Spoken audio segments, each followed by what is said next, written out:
নানা অনিয়ম ও ব্যবস্থাপনার কারণে খেলোয়াড় ও দর্শক বিমুখ হয়ে পড়েছে ফেনীর ভাষা শহীদ আব্দুল সালাম স্টেডিয়াম।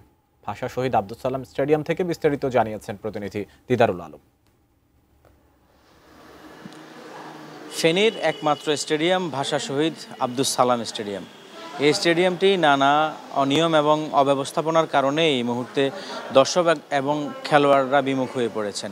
বিশেষ করে 5ই আগস্ট পরবর্তী সময়ে দুর্বৃত্তদের হামলায় এখানকার যে সকল আসবাবপত্রগুলো ছিল সেগুলো এবং এর পাশাপাশি এখানকার যে ভবনের গ্লাস দরজাসহ বিভিন্ন ভাঙা হয়, যে কারণে এখানকার এই বর্তমান যে পরিস্থিতি এটি আসলে গত এক বছরেও এখানে কোনো কাজ করা হয়নি, যে কারণে এখানকার যারা খেলোয়াড় এবং দর্শক যারা আসেন এখানে আসলে তারা সবসময় অভিযোগ করেন যে এক বছরেও এটি সংস্কার না হওয়ায় তারা আসলে ক্ষোভ প্রকাশ করছেন। বিশেষ করে যারা নারী খেলোয়াড় রয়েছেন তাদের আসলে ড্রেসিং রুমের কোনো ব্যবস্থা নেই, যে কারণে তারা এখানে খেলতে এসে নানা প্রতিবন্ধকতার মুখে তাদেরকে পড়তে হচ্ছে। আমরা সকাল থেকে দেখেছি এখানকার যে সকল কক্ষগুলো রয়েছে সেই কক্ষগুলোর দরজা ভাঙা রয়েছে এবং এখানে যে সকল জিনিসপত্রগুলো ছিল সেগুলো ভাঙা পড়ে আছে এবং 5ই আগস্ট পরবর্তী সময় দুর্বৃত্তরা এখান থেকে খেলার সামগ্রী সহ এখানকার যে সকল প্রয়োজনীয় জিনিসপত্রগুলো ছিল সেগুলো কিন্তু তারা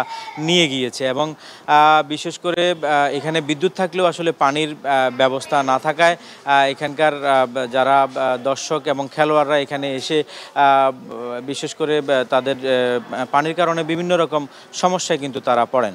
আর এই স্টেডিয়ামটির আসলে চতুর্দিকেই কিন্তু আসলে খোলা জায়গা রয়েছে, যে কারণে আসলে এখানে বহিরাগতরা প্রবেশ করে কিন্তু আসলে এখানে নানা ধরনের অপরাধ সংগঠিত করেন বলে আমরা জেনেছি। এবং এই 5ই আগস্ট পরবর্তী সময়ে এখানে অ্যাডহক কমিটি করা হলেও আসলে অ্যাডহক কমিটির যে দায়িত্ব কিন্তু আসলে সেই দায়িত্ব এখন পর্যন্ত পালন করতে এখানে দেখা যায়নি। যে এই ছিল আমার কাছে ফেনী থেকে সর্বশেষ।